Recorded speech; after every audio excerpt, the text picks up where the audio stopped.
네, 오늘 디모데전서 6장 17절부터인데요.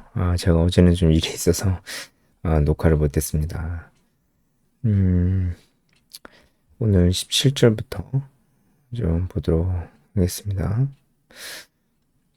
17절부터는 이제 디모데전서를 마무리하면서 마지막으로 부자들에게 어떻게 디모데가 부자 성도들에게 어떻게 훈육을 할지와 그리고 마지막 마무리 인사로 이제 디모데 전서가 마칩니다. 그래서 이 부자들에게 그 어떤 말로 권면을 하는지 우리가 그 부분을 좀 집중적으로 보도록 하겠습니다. 17절에 내가 이 세대에서 부한 자들을 명하여 이렇게 얘기를 하고 있는데 마음을 높이지 말고 정함이 없는 재물에 소망을 두지 말라 이렇게 나와 있어요. 사실 이제 이 물질에 대해서 어떤 태도를 가져야 되는지 바울이 한번 언급을 한 적이 있습니다. 그 앞부분에 그 물질에 대한 부분, 그러니까 디모데전서 6장 앞부분 6절에서 10절까지 여기도 이제 물질에 대한 부분이 나오거든요. 근데 이 6장 6절에서 10절, 그러니까 6장 앞부분에서도 물질에 대한 부분이 나오고 지금 6장 맨 마지막 부분도 부자들에게 하는 말이니까 물질에 관한 부분에 대해서 얘기하는 거잖아요. 근데 이제 앞부분이랑 오늘 본문 말씀이 이제 뒷부분이랑 다른 점이 뭐냐면 디모데전서 6장 6절에서 10절 이 부분은 부자가 되고 싶어 하는 사람들, 그런 사람들에 대한 얘기라고 좀 볼 수가 있겠죠. 물론 이미 부자인데도 더 부자가 되고 싶은 사람들에 대한 얘기, 이기도 하죠. 그래서 6장 6절에서 10절 보면은 만족을 해야 된다. 자족하는 마음이 있어야 된다. 족한 것으로 알아야 된다. 부하려 하는 자들은 시험과 올무에 그렇게 빠지기 쉽다. 이런 내용들이 나옵니다.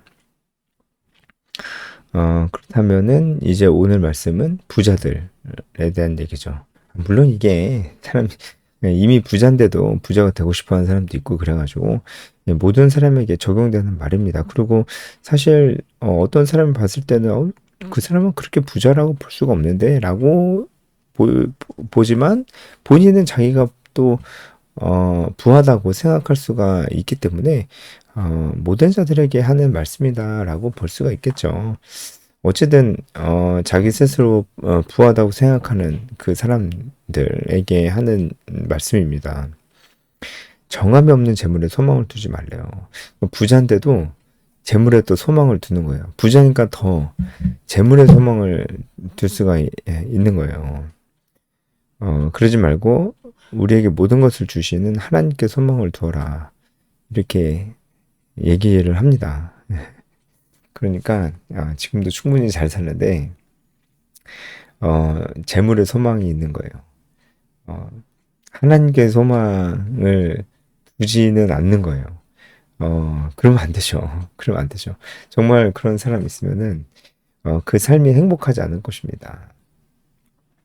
왜냐하면 이 물질이라는 것이 본질적으로 가지고 있는 성질이 여기 정함이 없는 재물이라는 말씀처럼 정함이 없기 때문에 그래요. 물질이 정함이 없습니다. 정함이 없다는 게 뭐냐면 그 아델로테스라는 헬라어입니다. 아델로테스. 아는 아 플러스 텔로스인데 아는 이제 그 부정 불변사죠. 그러니까 부정을 나타내는 그 불변사 아입니다. 그리고 거기에 분명하다라는 뜻의 델로스가 합성어입니다. 그러니까 분명하지 않다라는 겁니다. 정함이 없는이라는 뜻은 분명하지 않다라는 것입니다. 그러니까 이 재물이라는 것은 하여튼 분명하지 않아요. 뭡니까? 돈이라는 게 있다가도 없고 없다가도 있는 거예요. 그러니까 변해요. 충분히 변할 수 있는 거예요. 그것에 소망을 두면 어떡합니까? 변하는 것에 소망을 두는 삶은 불안정할 수밖에 없는 것입니다. 거기에 우리 마음이 있으면 안 돼요. 재물에 우리 마음이 있으면 안 됩니다. 근데 오히려 이 가난한 사람들보다 부한 사람들이 재물에 자기의 마음을 두기가 더 쉽다는 거예요. 가난한 사람은 그러면 아닌가요? 아니에요.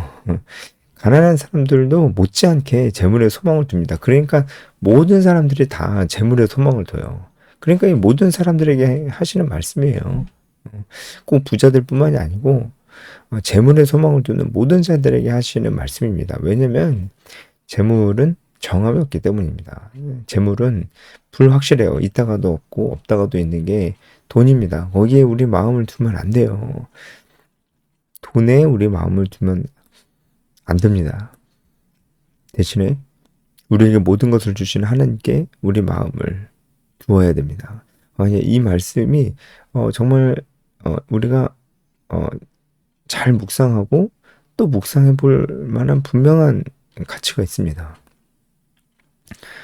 일단은 이 부자임에도 불구하고 자기가 충분히 갖고 있음에도 불구하고 계속해서 이 물질의 소망을 두는 그런 사람은 분명히 하나님께 소망을 두지 않아요.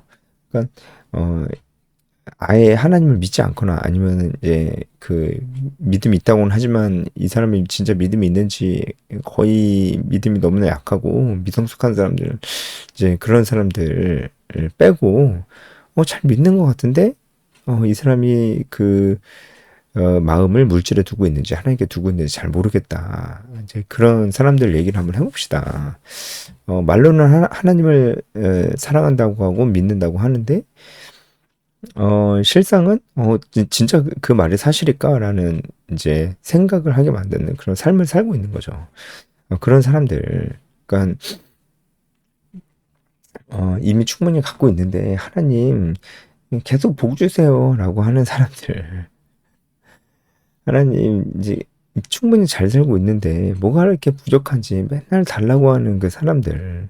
물론 여러분 제가 누차 말씀드리지만 진짜 부족하면 하나님 제가 너무 부족합니다. 이런 거 채워주세요라고 기도하는 게 전혀 이상한 게 아닙니다. 우리가 정말 하나님을 의지하는 게 하나님의 뜻이기 때문에 하나님 이런 게 필요합니다라고 하나님께 기도하는 게 절대로 이상한 게 아닙니다. 그런데 문제는 그거죠. 이미 많이 주셨는데 이미 주신 거는 잘 안 보이는 거예요. 필요한 것한테 구해도 되는데 이미 주신 것은 거의 생각을 하지 않는 거예요. 그리고 자꾸 필요한 것을 구하는 거예요. 그러면은 좀 곤란합니다. 필요한 것을 구해도 되는데 이미 주신 것을 더 많이, 더 자주, 더 깊게 우리는 생각을 해봐야 된다는 거예요. 나에게 왜 이렇게 많은 것이 있는가를, 왜 나에게 이렇게 많은 것들이 주어졌는가라는 생각들을 많이 해봐야 됩니다. 정말 이게 너무나 중요합니다. 왜냐면 왜 나에게 이렇게 많은 것들이 주어졌는가를 생각을 정말 잘하고 솔직하게 해본다면은 내게 있는 모든 것들이 내 노력으로 될 수가 없다는 것을 알게 될 거예요. 이거는 믿지 않는 자들도 다 마찬가지입니다. 사람이 노력해서 얻을 수 있는 거는 정말 한계가 있어요. 뭐 예를 들어 봅시다, 여러분. 진짜 노력해서 내가 이 모든 것을 얻게 되었다라고 얘기할 만한 그런 사람들, 뭐 진짜 열심히 공부해가지고 정말 남들보다 훨씬 더 열심히 잠을 줄여가면서 그렇게 공부를 남들 놀 때 안 놀고 그렇게 열심히 살아서 이제 부자가 된 그런 사람들 열심히 살아서 뭐 좋은 대학교 가서 뭐 그렇게 부자가 됐을 수도 있고 열심히 살아서 장사를 열심히 해서 돈을 이렇게 벌었을 수도 있고 뭐 다 좋습니다. 네, 그 사람이 열심히 살아서 좋은 대학도 가고 학위도 따고 좋은 회사 가서 실적을 인정받아서 뭐 어쨌든 그렇게 해서 돈을 많이 모으게 된, 그리고 또 이제 근검 전략 아껴 써서 그렇게 된 것도 있을 수, 공부를 많이 해서 투자를 잘해서 부자가 됐을 수도 있고 어쨌든 뭐든 다 좋습니다. 네, 장사를 해서 그럴 수도 있고 뭐든 다 좋습니다. 아무리 그래도 그가 가지고 있는 것들이 그가 노력해서 얻을 수 있는 게 아니라고 말씀을 드릴 수 있습니다. 예, 정말 그렇게 말씀드릴 수 있어요. 왜냐면은 여러분, 아무리 노력을 해도 어느 날 갑자기 사고가 났어요. 그러면 지금 뭐 예를 들어서 아주 중요한 면접을 앞두고 사고가 났어요. 아주 결정적인 순간에 시험을 앞두고 사고가 났어요. 여러분, 그러면 그 사람 노력한 게 무슨 소용이 있나요? 한순간에 물거품이 될 수도 있다는 거예요. 그런데 그 사람이 열심히 노력한 그 결과를 그대로 자신의 삶 속에서 그 보상으로 받아왔다는 것은 이런 아주 뭐랄까요? 이제 그 예상 못한 아주 그런 충격적인 그런 일들이 발생하지 않았다는 거예요. 그것도 노력해서 얻은 겁니까? 그런 사고나 이런 것들이 자기가 노력해서 예방한 거예요. 노력해서 예방을 할 수가 없어요. 그런 것들은요. 아무리 노력해도 돈이 많아도 예방을 할 수가 없어요. 안 생기게 할 수가 없단 말이에요. 사고나 큰 질병 같은 거 이런 것들이요. 그러니까 아무리 노력하면 뭐예요? 만약에 막 큰 사고가 터지거나 막 그래 버리면 그거 다 물거품인데요. 예. 보상을 받을 수 없어. 그러면 부자가 될 수 없는데. 그러니까 난 노력해서 내가 얻은 것. 그렇게 얘기할 수 없다고요. 기본적인 게 큰 사고를 제가 예로 드리는 겁니다. 더 많은 예를 들 수 있어요. 큰 사고가 나지 않았기 때문에 내 노력한 것이 보상으로 나에게 돌아왔지, 사고가 났으면 아무리 노력해서 해도 나에게 보상으로 돌아오지 않고 뭐 경력을 쌓을 수도 없고 그렇다고요. 예. 그러니까 지금 가지고 있는 물질과 그 명예나 이런 것들이 과연 당신의 것인지 생각을 해보십시오. 그렇지 않다고요. 이게 현실적인 거예요. 그게 솔직한 거예요. 내가 노력으로 얻은 게 아니다. 라고 얘기해야 솔직한 겁니다. 솔직한 거예요. 그리고 뭐 사고, 질병 이런 거 얘기 안 해도 다른 것도 많습니다. 맞나요? 뭐 그러죠. 뭐 얘기해보죠. 뭐 태양, 물, 공기. 뭐 너무 왜 거기까지 얘기하냐고 그렇게 생각이 드시나요? 아니 그러면은 그런 것들이 없으면 어떻게 살아요? 살 수 없잖아요. 그런데 그걸 다 노력으로 얻었나요? 아니잖아요.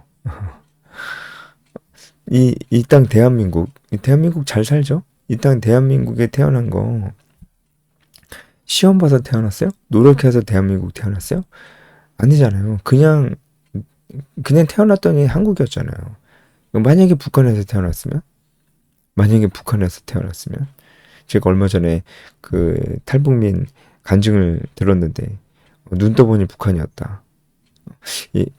태어나 보니까 북한이었다 이 말이에요. 그러니까 그 얘기 들으니까 와 정말 실감이 나더라고요. 우리가 이 자유민주주의 대한민국 태어난 것이 얼마나 놀라운 은혜인지. 은혜잖아요. 노력해서 어디 대한민국에 태어난 게 아니잖아요. 만약에 대한민국에 태어나지 않았으면, 북한에 태어났으면 어떻게 노력을 하냐고요. 노력이 그대로 보상으로 오냐고요. 출신 성분이 안 좋으면은 노력이란 게 의미가 노력을 할 수도 없어요. 지금 전 세계에 마실 물이 없어서 죽어가고 있는 사람이 전 세계 인구의 6분의 1인데 그 사람들 어떻게 노력해야 마실 물이 없는데요? 그러니까 노력이란 건요, 기본적인 것들이 다 갖춰져야 할 수 있는 거예요. 그러니까 기본적인 것들이 갖춰졌기 때문에 노력을 한 겁니다. 노력을 한 건 맞아요. 노력은 아주 중요한 겁니다. 노력을 잘해서 지금의 부를 쌓은 것이 맞습니다. 그래서 존경받을 만해요. 하지만 기본적인 것이 없었으면 노력을 할 수 있었겠냐고요. 그 기본적인 것은 노력을 얻었냐고요? 아니잖아요. 다 그냥 받은 겁니다. 그러니까 결국은 우리가 이런 결론을 내릴 수밖에 없어요. 우리가 가지고 있는 모든 것들이 다 그냥 은혜로 주어진 거예요. 노력으로 얻은 게 아니라고요. 다 은혜로 주어진 거라고요. 이 부자가 이 생각을 해야 된다고요. 그래야 소망을 하나님께 둔다고요. 자기에게 이 모든 물질을 주신 분이 하나님이시라는 것을 고백을 해야 된다고요. 그래야 정함이 없는 재물에 소망을 안 둘 수가 있다고요. 그리고 그게 사실이잖아요. 우리에게 이 모든 것들을 주신 분이 하나님이시잖아요. 우리가 노력해서 얻은 게 아닌데 이 모든 것들이 나에게 주어졌어. 나에게 주어졌다는 거는 누군가 나에게 줬다는 거 아니에요. 누가 주셨습니까? 하나님이 주셨잖아요. 그래서 우리가 이걸 솔직하게 우리가 이걸 고백하자고요. 노력해서 얻은 게 아니고 내가 다 받았다는 것을 고백을 하자고요. 하나님께서 우리에게 주셨다는 것을 인정을 하자고요. 그러면 우리가 우리 소망을 하나님께 둘 수 있는 겁니다. 참 저도 이제 그 아이를 키우고 있는 입장에서 어린 아이를 이제 영유아를 키우고 있는 부모 입장에서 이 아이가 잉태되고 건강한 아이로 출산이 되고 그 아이가 건강하게 자라나는 것을 볼 때마다 이게 다 기적이에요. 부모가 잘해서 되는 게 아니에요. 부모가 아무리 잘해도 아이는 건강하지 않은 아이로 태어날 수 있고 자라나면서 갑자기 질병이 생길 수 있고 아무리 부모가 잘해줘도 그렇게 될 수가 있는 거예요. 그러면은 여러분 진짜 이 영상을 보고 있는 중에 아이를 키우고 있는 부모님들 너무 큰 기적 아닌가요? 내가 너무나 사랑하는 내 아이가 건강한 아이로 자라나고 있다는 것이 그리고 나에게 아이가 생겼다는 이 사실이 그냥 내가 은혜로 이 선물을 받은 거예요. 아닙니까? 그게 맞잖아요. 네? 그러면 이 모든 걸 하나님께서 우리에게 주셨어요. 그러니까 여기 17절에 우리에게 모든 것을 후히 주사 누리게 하시는 분이 하나님이신 맞아요. 우리에게 이미 모든 것을 주시고 누리게 하셨어요. 예. 맞아요. 하나님 우리에게 이 모든 것을 주신 것은 우리가 그것을 누리게 하시려고 주신 겁니다. 그래서 하나님께서 물질을 주시든 건강을 주시든 그것을 기쁘게 받고 하나님께 감사하면 됩니다. 그것을 이제 마치 악한 것처럼 어떤 사람은 저렇게 아픈데 나만 건강할 수 없다 그러면서 갑자기 건강을 해치고 가난한 사람들이 이렇게 많은데 나만 부자일 수 없다 그러면서 갑자기 스스로 그냥 가난해지고 그럴 필요 없다는 거예요. 여러분 부자들에게 지금 명령하는 이 말씀 속에서 부자들은 부자인 것을 포기해라 라고 얘기하지 않습니다. 그렇게 얘기하지 않아요. 다만 그 부함을 가지고 해야 될 일이 있다고 얘기를 하죠. 그러니까 여러분 공산주의가 여기서 벌써 틀렸어요. 공산주의는 가진 자들의 것을 강제로 뺐잖아요. 성경은 절대로 그것을 지지하지 않습니다. 부자가 나쁘다고 얘기하지 않아요. 다만 부자가 이 정함이 없는 재물에 소망을 두면은 그것은 이제 죄가 될 수가 있는 거죠. 하지만 부자인 것 자체가 나쁜 게 절대로 아닙니다. 그냥 어쨌든 그러니까 우리가 이 모든 것을 다 은혜로 받았잖아요. 그러면 어떻게 할 겁니까? 그럼 하나님께 감사해야죠. 하나님께 찬양을 올려드리고 모든 영광을 하나님께 돌려드려야죠. 당연히 그래야죠. 그건 당연한 거죠.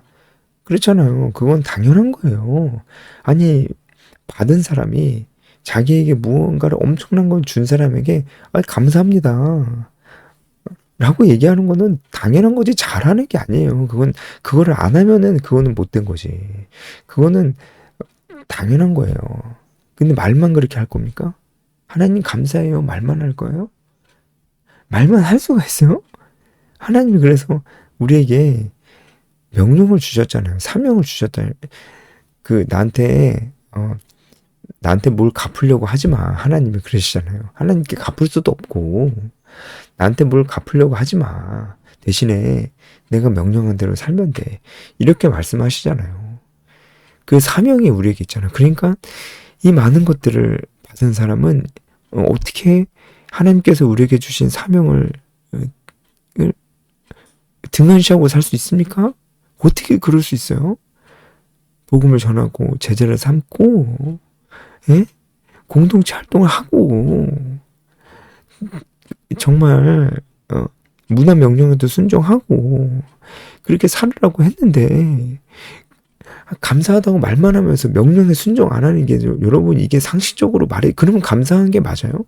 감사하다고 하는 그 말 믿어야 돼요? 말은 다 해요. 말은 쉽잖아요. 그러니까 말은 다 한다니까요. 근데 진짜 어려운 건 뭐예요? 헌신하는 거예요. 헌신하는 거. 그건 어려우니까 안 해요. 진짜 뭐예요 그러면? 그냥 하나님 주신 걸 다 받아서 어? 그냥 누리기만 하고 입 싹 닫고 감사하다고 말로 진짜 감사한지도 모르겠어요 저는. 예? 어떻게 그러냐고요. 어떻게. 예? 그럴 수가 없는 겁니다. 그러니까 우리에게 모든 것을 후히 주사 누리게 하신 하나님께 소망을 두는 사람은 어떻게 살아야 되느냐라는 것을 18절에 얘기하는 거예요. 바로 선을 행하고 선한 사업을 많이 하고. 자, 이게 바로 부자들에게 지금 사명을 주시는 겁니다. 사명. 부자들이 이걸 해야 된다라는 거예요. 부자들이 그 부한 것을 포기해라 이렇게 안 하십니다. 대신에 야 너네들이 할 일이 있어. 너네들이 그 물질적으로 부유하잖아. 그 얘기는 너희들이 많은 책임을 가지고 있다는 얘기야. 한마디로 야 너네 많이 받았잖아. 부자들 하나님이 부자들에게 많이 주셨잖아요. 그러면은 하나님이 많이 주신 자에게 많은 것을 기대하세요. 그거 당연한 거잖아요. 그렇죠? 하나님이 10달란트 준 종에게 10달란트만큼을 기대하시는 게 그게 나쁜 건가요? 당연한 거죠. 그러니까 부자들에게는 더 많은 책임이 있어요. 그게 뭐냐면 바로 선을 행해야 되고 선한 사업을 많이 해야 되고 나눠주기를 좋아해야 되고 너그러운 자가 돼야 됩니다. 여기서 너그러운 자라고 하는 것은 코이노니코스인데 여러분 코이노니코스 뭐 많이 들어보지 않았어요? 코이노니아 그쵸? 교제라는 뜻이잖아요. 맞아요. 이 코이노니코스 그 이, 그리고 코이노누스 이것은 반려자라는 뜻이고요. 이게 이 단어의 어원을 보면은 함께 나눈다, 공감한다, 교제한다라는 그런 뜻이 있어요. 그러니까 부자들은 당연히 인색하지 않게 나눠주고 대가 없이 주고 이렇게 적극적으로 그들이 해야 될 일이 있는데 그냥 돈만 나눠주는 사람이 아니라는 거예요. 부자들은 어떤 사람이냐면 그들과 함께 교제하는 사람이에요. 공감하고 나누는 사람이에요. 부자들에게 지금 리더가 되라고 말씀하고 계신 거예요. 돈만 나누면 안 돼요. 돈 나누는 건 오히려 쉬운 거예요. 정말 마음을 다해서 그들과 공감해주고 교제하라는 거예요. 부자가 이런 삶을 살아야 됩니다. 여러분, 우리는 다 부자입니다. 여러분, 대한민국에 살고 있으면 부자 아닙니까? 여러분, 우리가 살아야 될 삶이 있잖아요. 그쵸? 그래서 우리는 다시 한번 부자에게 지금 선한 사업을 많이 하라고 하지만 결국은 그들이 너그러운 자가 그 다른 사람들과 교제하고 공감하는 자가 되라고 하는 말씀을 보면서 다시 한번 우리는 하나님께서 우리에게 주신 사명이 우리가 부자가 아니어서 선한 사업을 하는 것이 우리에게 어렵다 할지라도 그건 괜찮다 할지라도 결국 우리 모두가 해야 될 사명이 뭡니까? 우리가 진짜 많은 것을 받은 자로서 우리가 해야 될 사명이 바로 사람을 사랑하고 그리고 가르치고 말씀으로 양육하는 일 그리고 그가 또 다른 사람을 재생산하길 바라는 일 결국 여러분 모든 게 여기 결론이 이것으로 간다고 봐야 돼요. 우리는요. 지금 이것을 그냥 부자에게 도덕적인 삶을 살아라 단순히 그렇게 얘기하는 거면 성경은 도덕책입니까? 그게 아니잖아요. 그냥 도덕적인 삶을 살아 그런 의미에서 너그러운 자가 되라 그렇게 끝날 리가 없잖아요. 여러분 성경이 그렇지 않잖아요. 이걸 도덕책으로 보면 안 됩니다. 분명히 성경은 정말로 뚜렷한 사명을 정말 신약 성경 전체가 뚜렷한 사명을 우리에게 주고 있다고 봐야지 제가 기승전결 항상 똑같은 것으로 답정너로 그렇게 끝나는 건 아니에요. 네 여러분 잘 보시기 바랍니다. 예, 그 밑에 부분들은 여러분들이 충분히 디모데에게 전하는 마지막 메시지 충분히 묵상하실 수 있을 것 같습니다. 여기까지 하겠습니다.